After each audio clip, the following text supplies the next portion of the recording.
23 مارچ 1940 عیسوی کو اقبال پارک لاہور میں مسلم لیگ کے سالانہ اجلاس میں وہ تاریخی قرارداد منظور کی گئی جس میں برصغیر کے مسلمانوں کے لیے ایک الگ اور آزاد وطن کا مطالبہ کیا گیا۔ اس قرارداد کا نام قرارداد پاکستان مشہور ہوا۔ اس میں کہا گیا کہ برصغیر کے شمال مغرب اور شمال مشرقی حصے جہاں مسلمانوں کو از روح آبادی اکثریت حاصل ہے، یکجا کر کے آزاد مسلم ریاستیں بنا دی جائیں۔ اس موقع پر قائد اعظم نے بڑے جامع الفاظ میں دو قومی نظریہ کی وضاحت کی اور ثابت کیا کہ ہندو اور مسلمان دو مختلف تہذیبوں سے تعلق رکھتے ہیں جن کے بنیادی نظریات اور اصول باہم متصادم ہیں۔ دو ایسی قوموں کو ایک ریاست میں جمع کر دینا جس میں ایک قوم اکثریت میں ہو اور دوسری اقلیت میں مستقل بے اطمینانی کا موجب ہوگا۔ اب صرف ایک راستہ ہے اور وہ یہ کہ دو بڑی قوموں کے الگ الگ وطن قائم کرنے کی غرض سے ملک کو دو آزاد ریاستوں میں تقسیم کر دیا جائے۔ قرارداد پاکستان کی ہندوؤں نے شدید مخالفت کی۔ برصغیر کے مسلمانوں میں جوش و خروش پھیل گیا کیونکہ اب ان کی منزل متعین ہو چکی تھی اور اس کے حصول کے لیے وہ نئے عزم کے ساتھ مسلم لیگ کے سائے تلے جمع ہو چکے تھے۔ 1 ستمبر 1939 عیسوی سے جنگ عظیم دوم کا آغاز ہو چکا تھا۔ برما میں جاپانی فوجوں کی پیش قدمی برصغیر کے لیے خطرہ بنتی جا رہی تھی۔ اس صورتحال کے پیش نظر حکومت برطانیہ نے ضروری سمجھا کہ پاک و ہند کے باشندوں کی حمایت اور خیر سگالی حاصل کی جائے۔ برطانوی کابینہ کے ایک رکن سر سٹیفرڈ کرپس کی قیادت میں ایک وفد کو آئینی اصلاحات کے لیے برصغیر بھیجا گیا۔ اس وفد نے ہندو اور مسلمان لیڈروں سے ملاقات کے بعد اپنی تجاویز کا اعلان کیا۔ ان میں ایک اہم نقطہ یہ تھا کہ ملک کے آئندہ آئین میں ہر صوبے کو اختیار ہوگا کہ وہ چاہے تو موجودہ یونین سے الگ رہے اور اگر الگ رہنے والے صوبے چاہیں تو وہ اپنی علیحدہ یونین بھی بنا سکیں گے۔ اگرچہ کرپس مشن بے نتیجہ رہا، تاہم اس کا اہم پہلو یہ ہے کہ تقسیم ملک اصولاً تسلیم کر لی گئی اور مسلمانوں کے لیے انڈین یونین سے علیحدہ ہو جانے کے امکانات پیدا ہو گئے۔ مسلمانوں کی اس کامیابی سے ہندو اس قدر دل برداشتہ ہوئے کہ انہوں نے ہندوستان چھوڑ دو تحریک چلائی اور تشدد کے ذریعے اقتدار پر قبضہ کرنے کی کوشش کی، مگر حکومت نے اس تحریک کو سختی سے کچل دیا۔ 1944 عیسوی میں لارڈ ویول وائسرائے مقرر ہوا۔ لارڈ ویول نے اپنا منصوبہ پیش کیا جس کی ایک اہم شق یہ تھی کہ وائسرائے کی ایگزیکٹو کونسل میں برصغیر کی تمام قومیتوں کو نمائندگی دی جائے۔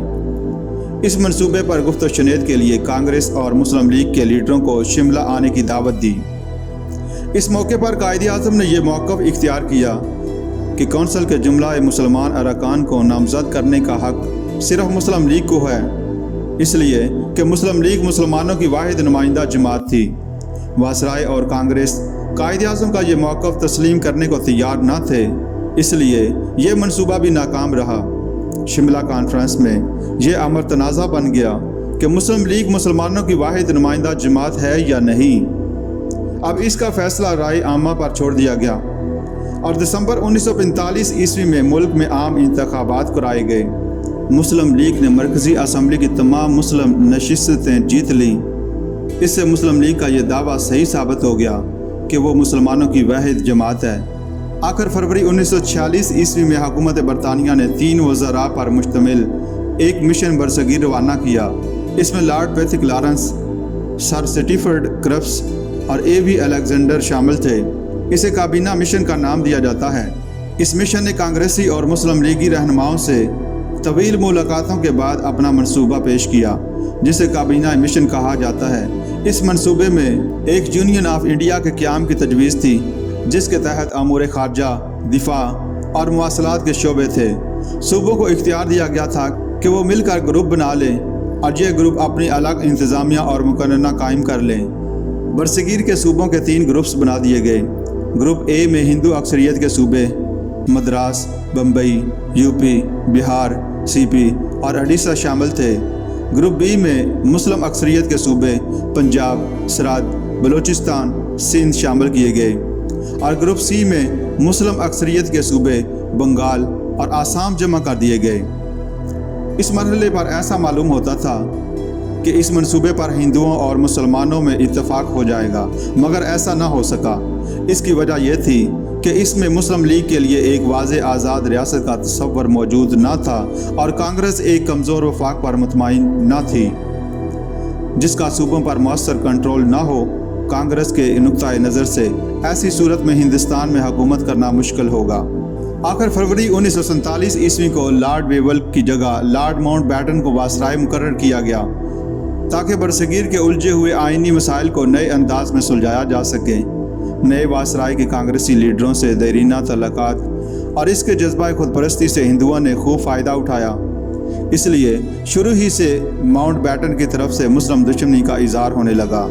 تاہم مسلمانوں کے آئینی عزم کے پیش نظر اسے یقین ہو گیا کہ ملک کی تقسیم کے بغیر چارہ نہیں۔ 3 جون کو لارڈ ماؤنٹ بیٹن نے اپنے منصوبے کا اعلان کیا جس کی روح سے ملک کی تقسیم کا فیصلہ کیا گیا۔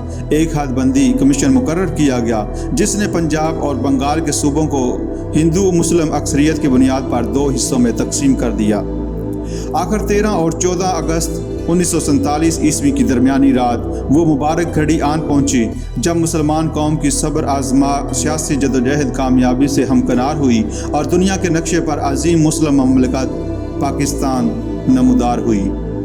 مغربی پاکستان میں مغربی پنجاب، سندھ، سرحد اور بلوچستان کے صوبے شامل تھے اور مشرقی پاکستان میں مشرقی بنگال اور سلٹ کے علاقے شامل کیے گئے۔ قائد اعظم محمد علی جناح اس مملکت کے پہلے گورنر جنرل مقرر ہوئے۔